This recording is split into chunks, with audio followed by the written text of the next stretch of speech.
नमस्कार. झटपट स्वादिष्टमध्ये मी भारती तुमचे पुन्हा एकदा मनापासून स्वागत करते. आज आपल्याला बनवायचे आहेत मकर संक्रांत निमित्त तिळगुळाचे लाडू. आता तिळगुळाच्या लाडूसाठी लागणारे साहित्य हे पॉलिशचे तीळ घेतले आहेत, 200 ग्राम तीळ आहेत आणि 200 ग्राम चिक्कीचा गूळ घेतला आहे. आपल्याला हवे त्या अंदाजाने शेंगदाण्याचा कूट घ्यायचा आहे. जाडसर असा मी शेंगदाणे भाजून कूट घेतला आहे. हे डाळ्या घेतल्या आहेत थोड्याशा, जायफळ आणि वेलचीची पावडर आणि थोडं तूप. हे लाडू आपल्याला असे बनवायचे आहेत की ते अगदी कडकडीतसुद्धा होणार नाहीत, कारण बऱ्याच वेळा काय होतात आपले लाडू कडक होतात. आणि आज आपण असे बनवणार आहोत की ते तोंडात टाकतात आपल्याला जास्त त्रास होणार नाही चावायचा, फटकन आपले लाडू तोंडात टाकतात विरघळतील. चला तर आपण रेसिपीला सुरुवात करूया. मी कडा छान तापत ठेवला आहे. आता सगळ्यात अगोदर आपल्याला काय करायचं आहे, आपल्याला हे आपले पांढरे तीळ आहेत ना ते भाजून घ्यायचे आहेत, अगदी खरपूस भाजून घ्यायचे आहेत. त्यासाठी मी एक गॅसवर कढई तापत ठेवली आहे. कढई आपली छान तापली आहे आणि आपल्याला अगदी मंद गॅसवरच हे तीळ भाजून घ्यायचे आहेत. जास्त गॅस फास्टसुद्धा करायचा नाही आहे, कारण तीळ करपल्यानंतर मग आपल्याला तिळांची तो कडवटपणा जाणवेल. म्हणून आपल्याला मंद गॅसवर असे हळूहळू सतत परतत राहून खरपूस असे भाजून घ्यायचे आहेत. मी पुन्हा सांगते, गॅस आपल्याला मंदच ठेवायचा आहे.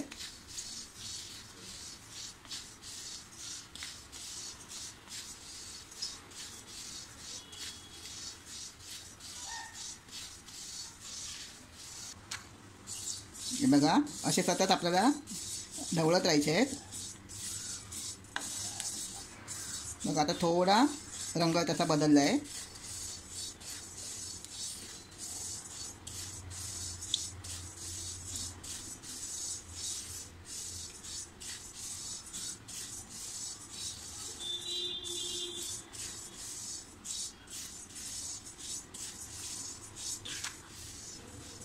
हे बघा, आपले तीळ आता छान असे खरपूस भाजून झाले आहेत. जास्त व्यवस्थित असे भाजल्यानंतर आपले तीळ असे फुलतात. हे बघा, आणि थोडं आपण 2 मिनटं असं परतूया. पूर्णपणे गॅस मी मंद ठेवला आहे.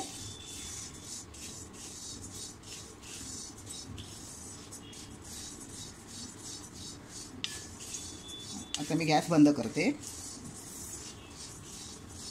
मंद गॅसवर केल्यामुळे माझे तीळ असे जास्त बाहेर उडाले नाहीत, नाहीतर कधी कधी काय होतात आपले तीळ तडतड असे बाहेर उडतात.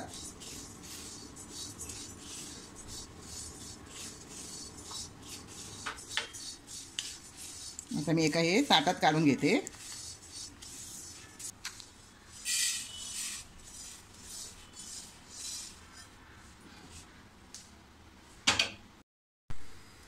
आता त्याच कढईत आपल्याला काय करायचं आहे, तिळाच्या लाडवांसाठी लागणारा जो पाक आहे तो तयार करायचा आहे.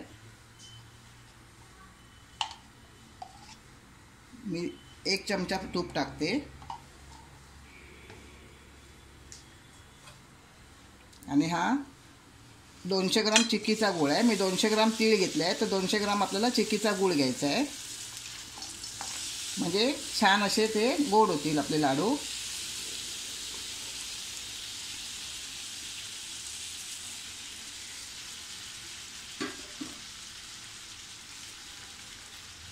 आणि आपल्याला असं हे ढवळत राहायचं आहे. आपल्याला एकतारी पाक करायचा नाही आहे, पण मी तुम्हाला दाखवते पाक तयार. आपल्याला कुठपर्यंत आल्यावर आपल्याला पाक बंद करायचा आहे. मंद गॅसवर आपण असं सतत ढवळत राहायचं आहे आणि याच्यात 2 चमचे आपल्याला पाणी टाकायचं आहे.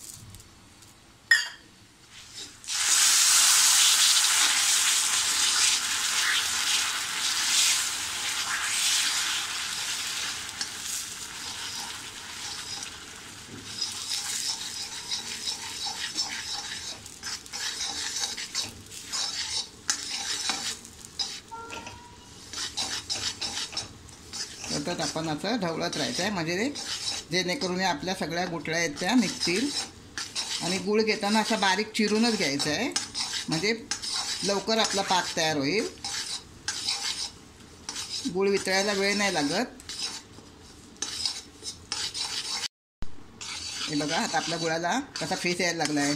म्हणजे आपला हा पाक तयार होत चालला आहे आणि अगदी गुळाचा सुगंध अगदी माझ्या किचनमध्ये पूर्णपणे पसरला आहे. तुम्हाला पण तिथपर्यंत येतो का बघा. आता आपण जरा चेक करून बघूया. आपल्याला असं थोडंसं पाण्यात टाकून बघायचं आहे आणि हा गोळी एकत्र येते का ती बघायची आहे. छोटी अशी जेलीसारखी गोळी आपली एकत्र येते काय बघायची. अजून ही बघा आपली हा पाक तयार झाला आहे आणि पाक करायला जास्त वेळ लागलेला नाही आपल्याला. आता आपण हा गॅस बंद करूया.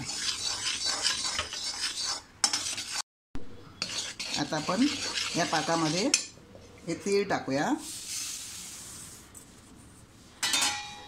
हे डाळिया टाकूया, शेंगदाण्याचा कूट आणि वेलची आणि जायफळची पावडर छान असं मिक्स करून घेऊया. पुन्हा आपल्याला गॅसवर हे ठेवायचं नाही आहे भांडं.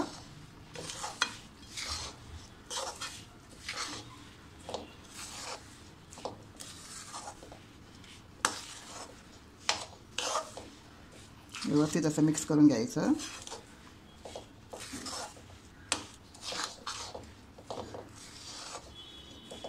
कधी कधी काय होतं, हाताला लाडू बनवताना खूप चटके बसतात. म्हणून आपण आता हे एका ताटात काढून घेऊया.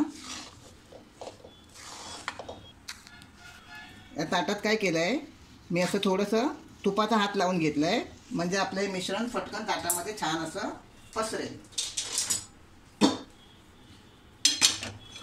आणि असं आपण हे आता ताटात काढून घेऊ.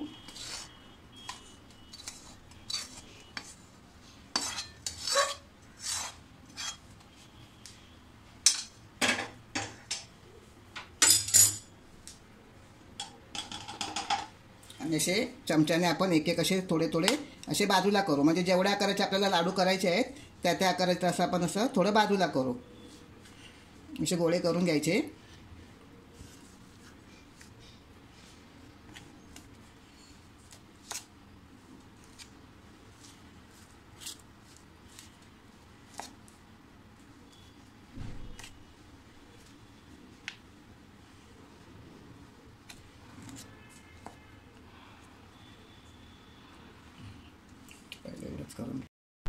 आता हे आपण छान पाण्याचा हात किंवा तुपाचा हात घेऊन आपण हे लाडू असे छान वळून घेऊ. म्हणजे आपण जे बाजूला केल्याने काय होतं, त्यातला गरमपणा आपला लगेच बाजूला होतो आणि साधारण थंड होतात. मग आपले असे हात भाजत नाहीत.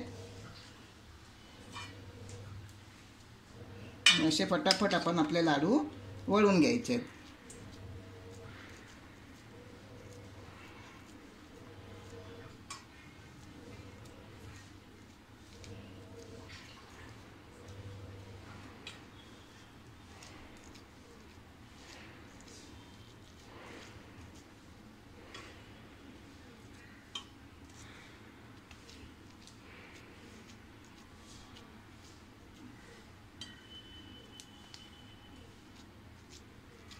अगदी हे लाडू खुसखुशीत होतील.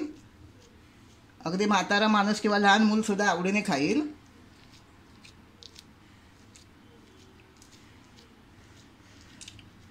जर तुम्ही माझे चॅनल अजून सबस्क्राईब केले नसेल तर माझे चॅनल सबस्क्राईब करा, व्हिडिओ लाईक करा आणि आपल्या मित्रमैत्रिणींना शेअर करा.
हे बघा, अशा प्रकारे माझे सगळे लाडू मी वळून घेतले आहेत. हे बघा, मी तुम्हाला एक लाडू असा तोडून बघा. म्हणजे हा लाडू आपल्याला एकदम मऊ खुसखुशीत आपल्याला लाडू खायला मिळेल. आता संक्रांत येत आहे, तर तुम्हाला मी अगोदरच संक्रांतीच्या शुभेच्छा देते. मकर संक्रांतीनिमित्त तुम्हा सगळ्यांना हार्दिक शुभेच्छा. तिळगुळ घ्या, गोड गोड बोला. आमचा तिळगुळ सांडू नका, आमच्याबरोबर भांडू नका.